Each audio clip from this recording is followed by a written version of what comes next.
And welcome. President Trump's deadline for blockading the Strait of Hormuz has come and gone. In fact, that was 2 hours ago. It is a move that is impacting gas and oil prices even more than they already have been here in the U.S. We'll get into that. First, though, let's talk about the weather today. It's beautiful out there. Not a live look outside. Still got those clouds up there. Feels a little bit moist in the air when you step out. It is spring, after all, here in North Texas. Thanks so much for being with us here this midday. I'm Jason Wheeler, here with meteorologist Colin Myers. And you can definitely see spring, not only outside, but in our forecast. It looks like a picture of spring. It does. And you know, yesterday, you can feel the humidity. And, you know, you may have been tuning in last night, maybe the Masters, stuff going on. All of a sudden, thunderstorms to our southern counties. And some of these were fairly heavy at times. We'll show you outside right now, and we'll talk about those storms. Again, that's the kind of environment we're in this time of year. Again, you have instability, you have humidity, and that can happen. Live look Fort Worth, as Jason said, not a bad view, 76 now. And winds are out of the south. It is very humid. Now, going back 18 hours really quickly here, look at the storms last night. They ran into I-20 and basically stopped. Even the storms are avoiding the highways. How about that? Even the storms don't want to mess with I-20. So they pushed up to the north from a little forcing in central Texas and dropped some heavy rainfall. Cleburne, Waxahachie, even into southern Dallas and Tarrant counties. They ran into stable air from the storms earlier in the day, and they just couldn't do anything, and we are happy with that. Now, we have some hit and miss chances coming up. Starting today, I think most of us remain dry. Let's go through timecast here. A few showers and rumbles of thunder could really pop up late in the afternoon to our south and east. But if you're in Corsicana, Athens, Canton, Terrell, even Waxahachie, just south and east of the Metroplex, I can't rule you out. One or two of those could be heavy, so we'll watch those. And then some of the models late this evening try to pop up a little impulse to our north and west, perhaps Bowie, perhaps Jack County. We'll see. I'm a little more skeptical of that one. So today I think we get by mostly cloudy, more humid. Then on Wednesday, a better chance comes in. After tomorrow, we might be more capped. We'll break that down on timecast coming up for you. But temperatures right now, it is warm and muggy. Mid to upper 70s in spots, 77 in Dallas, 76 in Fort Worth. Coming up, we'll talk about that conditional threat tomorrow. A few storms, strong cap in place, though, kind of limiting that. And then a strong cold front. Can you believe that? Coming up next weekend. We'll time it out for you up in a bit. Stacia? All right, Colin. So basically, you're talking about everything and bad Right. hair. Bad hair today, folks. Yes. All right, this is what we're seeing outside right now. Along I-35 Eat Highline, where an accident just cleared right around 35 in the Woodall-Rogers area. Traffic moving along much more smoothly in the downtown area. You know, we typically even have a slowdown along I-30 through this stretch of downtown, but that's not the case today, and things are looking better along Woodall-Rogers. Now, I want to go ahead and take a look at I-30 right around Rockwall County. So right there at that Dallas-Rockwall County border, you can see some road work slowing things down slightly.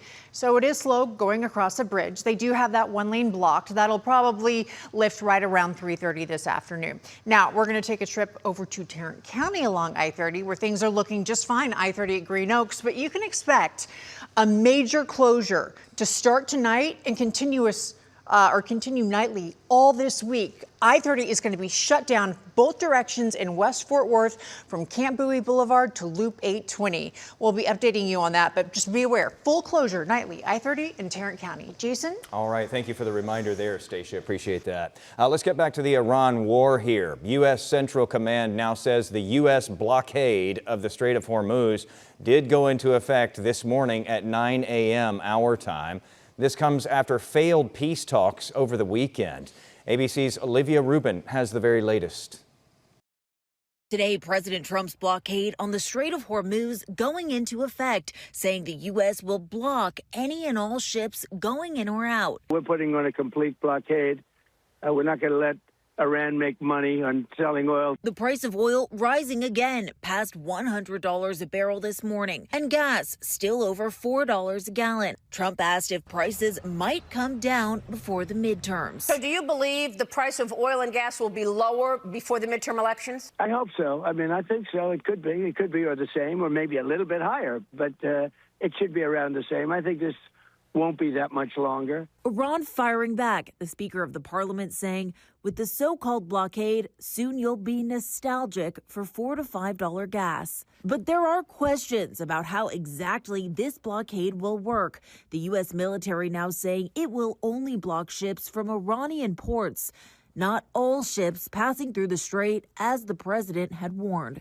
Iranian authorities releasing this video claiming to show a tense standoff between Iranian forces and a U.S. destroyer crossing the strait this weekend. You must alter course and go back. This weekend, marathon 21-hour ceasefire talks in Pakistan failed. Vice President Vance saying the U.S. gave its final and best offer, but it couldn't get it done. The simple fact is that we need to see an affirmative commitment that they will not seek a nuclear weapon. Trump saying he doesn't care if Iran comes back to the table, leaving questions about the future of the war if fighting will resume. No, I don't care if they come back or not. If they don't come back, I'm fine.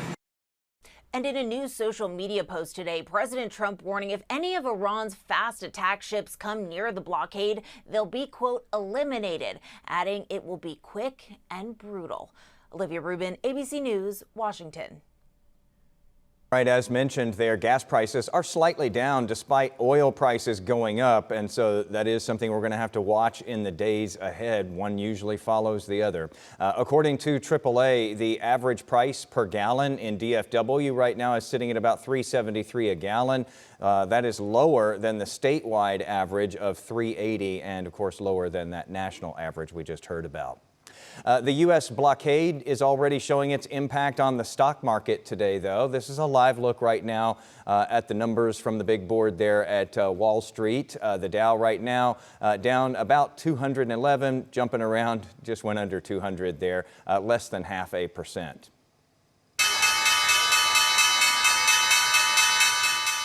Dallas Mayor Eric Johnson and a delegation of community leaders rang the opening bell on Wall Street today, the group in New York, to spotlight the rise of what is being called Y'all Street here in Texas. The new Texas Stock Exchange set to launch in July.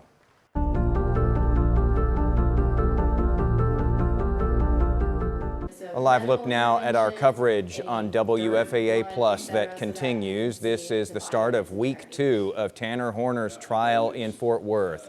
It is the sentencing phase after Horner pleaded guilty to the murder of 7-year-old Athena Strand.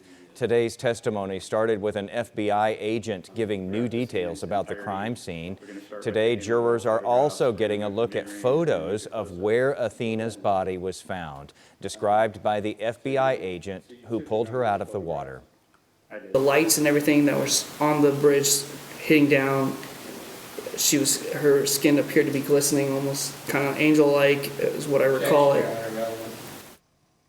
Our live coverage of that trial is going on right now on our streaming platform, WFAA Plus. It is hosted by senior investigative reporter Tanya Iser and a whole panel of experts. We are continuing that coverage gavel to gavel throughout this trial. You can get WFAA Plus straight to your TV, totally free.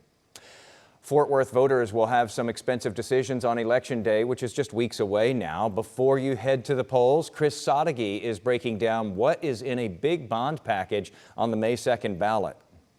You do have a say and a vote. Now your tax dollars are spent. The people here in Fort Worth have a decision to make, and tonight a chance to be informed on their vote for $845 million worth of bond propositions. So the community engagement event happens tonight ahead of the May 2nd vote on 6 ballot items. The 2 big dollar bonds are Prop A to spend $511 million on streets and mobility infrastructure improvements, and Prop B spending $185 million for park, recreation, and open space acquisition and improvements. Some of the other propositions devote money to library improvements, affordable housing, a police and fire and emergency communications facility, and animal shelter improvements. According to the city website, the size of the bond package does fit within the existing property rate, so no tax increase is anticipated. But it is a chance to ask these questions to city leaders tonight at the Diamond Hill Jarvis Community Center at 6 o'clock.